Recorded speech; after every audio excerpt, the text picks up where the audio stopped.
Welcome to Does It Matter by Brainy Ballers, where we dissect the game with cutting-edge analytics to give you the upper hand.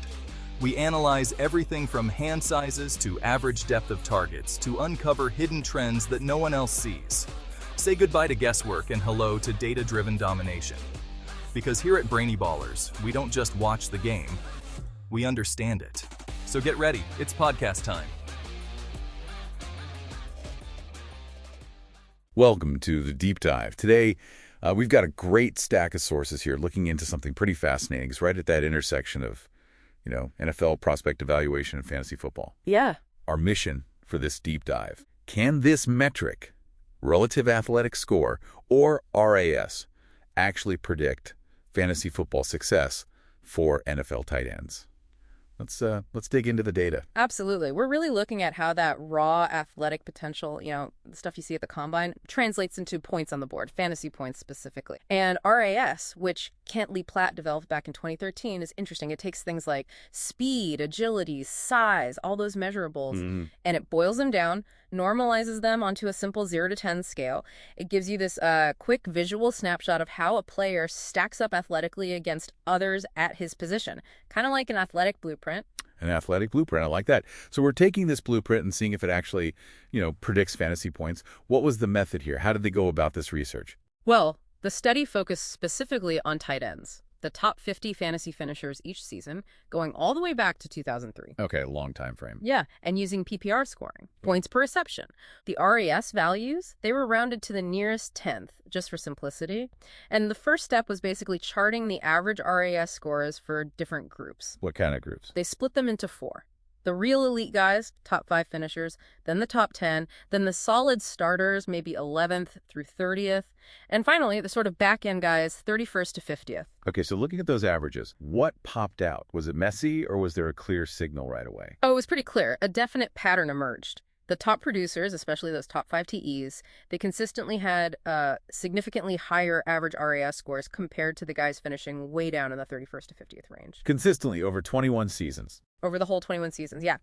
It's strongly suggested, that higher R.A.S. scores are just much more common among those elite fantasy tees. It wasn't like a perfect straight line, but the trend was definitely there. Unmistakable. Okay, so a trend is one thing, but finding that sweet spot is the real goal here, right? Yeah. How did you figure out the optimal R.A.S. range, the number that really matters? Right, exactly. They needed a baseline first. So they looked at the tees who finished near the bottom, specifically the 41st to 50th place guys each year since 2003, the bottom 10. Okay. Out of 169 of those tees, about 30.8% had a R.A.S. of 8.8 or higher.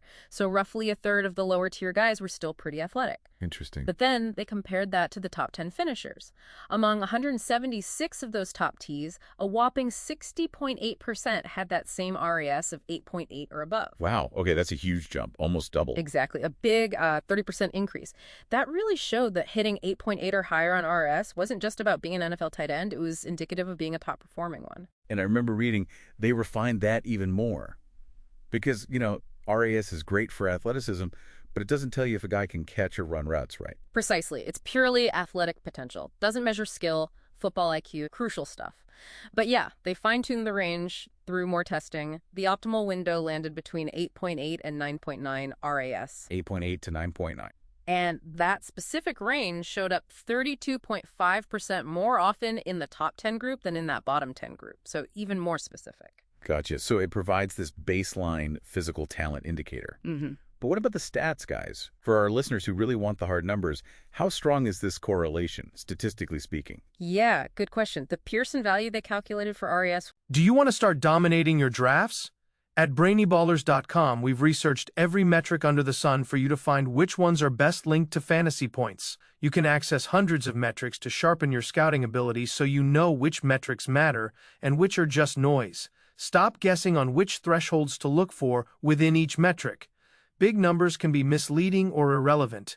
Our Ultimate Athlete Blueprints reveal essential scouting metrics, their importance, and benchmarks within each metric that help predict a player's probability of being a success or bust. Elevate your scouting ability with Brainy Ballers' Ultimate Athlete Blueprints today. Click the link in the description. Now back to the show. Was 0.193. 0.193. It means higher R.A.S. tends to go with better performance. But And this is the really interesting part. Its significance seems to be growing. Oh, so it's not just a snapshot in time. Its predictive power is actually changing. That's what the data suggests. When they looked at the trend over time, they found R.A.S. was more significant in predicting top TE performance more recently. How much more significant? In the most recent decade, compared to the earlier ones, there was a 13.4% increase in how much more often that optimal 8.8 to 9.9 R.A.S. range appeared in the top 10 compared to the bottom 10. No. So its importance is actually increasing. That makes it potentially an even more valuable tool now than it might have been, say, 15 years ago. Exactly. It seems to be a factor that's gaining weight in identifying elite potential. Okay, so wrapping this up, what's the big takeaway for you, the listener? Maybe you're building your fantasy dynasty team, or maybe you're just fascinated by sports analytics. What does this all mean? Well, I think the data makes a pretty solid case. R.A.S. scores, they really do seem to be a significant predictor of fantasy success for these NFL tight ends. Not the only predictor, of course, but a significant one. The conclusion points strongly to that 8.8 to 9.9 R.A.S. range as being optimal. It's a piece of the puzzle, a factor you should definitely consider when you're evaluating prospects. It gives you a data-driven edge. A really valuable insight from this deep dive, absolutely. And maybe for you, our listener, here's something to chew on until next time. If these kinds of specific measurable athletic metrics like R.A.S. are becoming more predicted in sports, where else might we find similar patterns? Could data like this transform how we identify top talent in, business, science, even the arts? Something to ponder.